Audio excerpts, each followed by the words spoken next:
Hi అండి. ఇవి రేవు జల్లలండి, చాలా పెద్దగా ఉన్నాయి. రేవులో పట్టుకొచ్చారు. మామూలుగా అయితే చిన్న చిన్న జల్లలు చూసుంటారు కానీ ఇంత పెద్ద జల్లలు ఎప్పుడు చూసుండ్రు.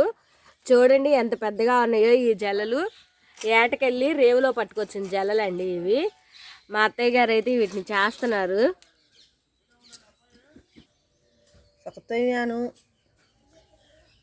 రేవు జల్లలో చక్కగా నీట్గా రుద్దుకుని ఉయ్యాలి. చక్కగా నీట్గా రుద్దాను. ముక్కలు కోస్తున్నా. ముక్కలు కోసి చక్కగా ఉప్పేసి కడుక్కోవాలి.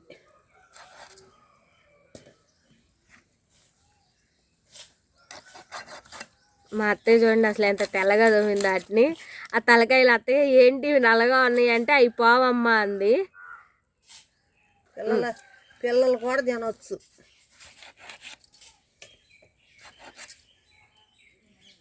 పిల్లలు కూడా తినవచ్చు. ఒకటే ముళ్ళు. ఉప్పు వేసుకుని బాగా కడుక్కోవాలి.